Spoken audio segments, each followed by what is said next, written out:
आई थी बीईएमएल को लेकर, जहां पर कंपनी 18 अगस्त को एक मीटिंग करने जा रही है जिसमें वो अपने लैंड पार्सल जो उन्होंने डीमर्ज कर दिया है उसका 1:1 बोनस इशू करने के ऊपर विचार कर सकती है।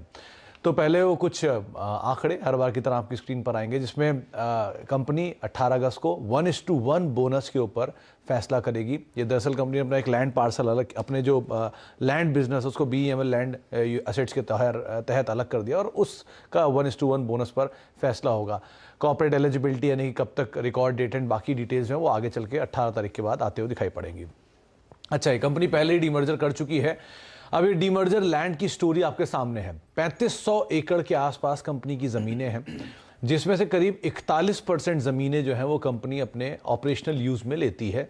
बचे हुए 59% जो है वो इनकी नॉन ऑपरेशनल लैंड है जिसका इस्तेमाल कंपनी अपने कारोबार के लिए नहीं करती है।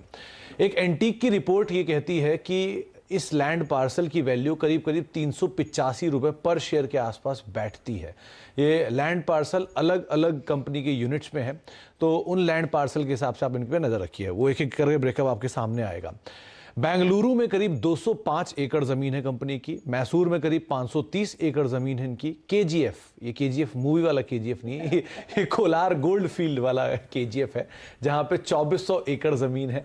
और पलक्कड़ में इनके पास करीब 375 एकड़ के आसपास की ज़मीनें हैं। तो ये वो ज़मीनें हैं जिस कारोबार को इन्होंने अलग किया, जिस कारोबार को डीमर्ज करके लिस्ट करा रहे हैं, और ये तरह की वैल्यू है जिसकी मोटी मोटी वैल्यू 2 से 2,500 करोड़ रुपए के आसपास बैठती है, जिसकी एंटीक के हिसाब से वैल्यू 385 रुपये पर शेयर है। ये कारोबार कब लिस्ट होगा, इसकी क्या डिटेल्स होंगी, वो आगे चल के जब 18 तारीख को डीमर्जर आएगा तब फैसला होगा। लेकिन बीईएमएल में जो मूव आज देख रहे हैं वो बीईएमएल के मूव में ट्रिगर बाजार यही आधार मान रहा है कि एक बड़ा यूनिट लैंड पार्सल का जो डीमर्ज हुआ है वो लैंड पार्सल की वैल्यू जिसकी 385-400 रुपये के आसपास वैल्यू है वो शायद बोनस के तौर पे आने वाले समय में आती हुई दिखाई पड़ेगी। ये कंपनी के लिए एक दूसरा बड़ा ट्रिगर ये भी बनता है कि ये डीमर्जर अगर एक बार को हो गया और इस कारोबार को अलग कर दिया बीईएमएल ने, तो इसके विनिवेश का जो रास्ता है वो कुछ हद तक और साफ होता हुआ दिखाई पड़ेगा। ये एक बढ़िया ट्रिगर बन रहा है जिसको मार्केट कीनली वॉच कर रहा है, इसका भी एक इम्पैक्ट है। एक दूसरा जो कंसर्न मार्केट मान रहा था वो था इसके बड़े एम्प्लॉयज़, क्योंकि पीएसयू एम्प्लॉयज़ को जो है ईजिली विनिवेश करते टाइम काफ़ी दिक्कतें उसमें होती भी हैं यूनियंस की वजह से। हाँ। लेकिन यहाँ पर ऐसा ये ट्रिगर अब नहीं रहेगा कि जैसे ही लैंड का पार्सल अलग होगा दूसरा स्टेप वो रिजॉल्व करा जाएगा और उसके बाद कंपनी को विनिवेश कर सकते हैं। तो ये रास्ता कुछ हद तक साफ होता हुआ दिखाई पड़ रहा है जिसको शायद बाजार ने आज थम्स अप दिया है। तो बेसिकली जो रोड मैप है उसकी तरफ, डिसइन्वेस्टमेंट का जो रोड मैप हो उसकी तरफ एक बड़ा कदम रहेगा जो 18 अगस्त को बैठक बोर्ड की होने वाली है। बीईएमएल और बाकी डिफेंस कंपनियों में वैसे भी हमने देखा आजकल अच्छा खासा फ्लेवर तेजी का चल रहा है और इस स्टॉक को तो आप काफी समय से ट्रैक भी करते हैं। आशीष चतुर्मोता, बताइए बीईएमएल करंट लेवल्स पर फिर कितनी और तेजी की गुंजाइश बनती दिखाई दे रही है? और लार्जली दूसरे डिफेंस पर भी मैं आपसे दूसरा सवाल लूंगी, लेकिन पहले बीईएमएल बताइए कितना ये अट्रैक्टिव है इन डेवलपमेंट्स के मद्देनजर? बिल्कुल हर्षदा, तो देखिए ये स्टॉक भी हम देख रहे हैं पिछले 4 महीने के कंसोलिडेशन के बाद यहाँ पर पे एक ब्रेकआउट आया है। और ये ब्रेकआउट का अगर से आप 5-7 दिन का कैरेक्टरिस्टिक देखें तो वॉल्यूम एक्टिविटी यहाँ पर एवरेज बेसिस पे 5-6 लाख शेयर की होना शुरू हो गई, जो कि सिग्निफिकेंटली काफी हायर है। तो अब मुझे लगता है कि इस स्टॉक में भी बेस अच्छा बन चुका है और ट्रेजेक्टरी के टर्म्स में मैं सोचूं तो 1700 रुपए तक की अपसाइड मुझे लगता है बीईएमएल में शॉर्ट टर्म में देखने को नजर आएगी। और जिस तरह का थोड़ा पोजिशनल सेटअप बन रहा है, हो सकता है स्टॉक आपको 1800-1850 की ट्रेजेक्टरी भी पोजिशनली दिखा दे। तो यहाँ पर पे एक लॉन्ग ट्रेड ही मेंटेन रखना चाहिए। स्टॉप लॉस मेरे हिसाब से 1520 का बनता है, तो 1520 के स्टॉप के साथ बीईएमएल में एक लॉन्ग पोजीशन बनाए रखना चाहिए। 1700 रुपए के शॉर्ट टर्म लक्ष्य, 1800-1850 के पोजिशनल लक्ष्य बीईएमएल में देखने को नजर आ सकते हैं। आप दूसरे डिफेंस स्टॉक्स को भी काफी क्लोजली ट्रैक करते आए हैं। मुझे याद है हैल, बीईएल जैसे ट्रेड्स पर भी आपने सबसे पहले कॉल दिया था। उनमें कितना आपने टारगेट और स्टॉप लॉस रिवाइज किया है? बिल्कुल, तो हमने 3 स्टॉक्स कंसिस्टेंट बेसिस पर रिकमेंड किए हैं हर्षदा, वो है बीईएल, एचएएल और भारत डायनामिक्स लिमिटेड। इन तीनों ही स्टॉक्स में अभी भी रुझान हमारा पॉजिटिव बना हुआ है। और स्टॉप लॉस को अगर से रिवाइज करना हो तो बीईएल, जिसने आज नया ऑल टाइम हाई 292 का बनाया, यहाँ पर हमारा मानना है 275 के एक ट्रेलिंग स्टॉप के साथ आपको ये पोजीशन अपनी होल्ड करना चाहिए। सेटअप अभी भी काफी प्रॉमिसिंग है। 310-320 की जगह हमें लगता है बीईएल के स्टॉक में देखने को नजर आएगी। HAL की बात करें तो इसको हमने सबसे पहले 1850 1880 के ट्रेजेक्टरी में आपके चैनल पे रिकमेंड किया था। आज 2290 2298 के नए ऑल टाइम हाई बने और OI बिल्डअप सिग्निफिकेंट है, वॉल्यूम एक्टिविटी काफी अच्छी है, तो मुझे लगता है ट्रेंड को राइड करना चाहिए। 2200 रुपए का यहाँ पे ट्रेलिंग स्टॉप होना चाहिए और 2500 रुपए तक की अपसाइड HAL में नजर आती है। BDL जिसको हमने रिसेंटली रिकमेंड किया था 819 824 की ट्रेजेक्टरी में, मुझे लगता है यहाँ पर पे 1000 के यानी कि 4 डिजिट में स्टॉक के जाने की पूरी संभावना बन रही है, तो यहाँ पर एक रिस्क रिवॉर्ड काफी फेवरेबल है। स्टॉप लॉस लगाना चाहिए 860 का।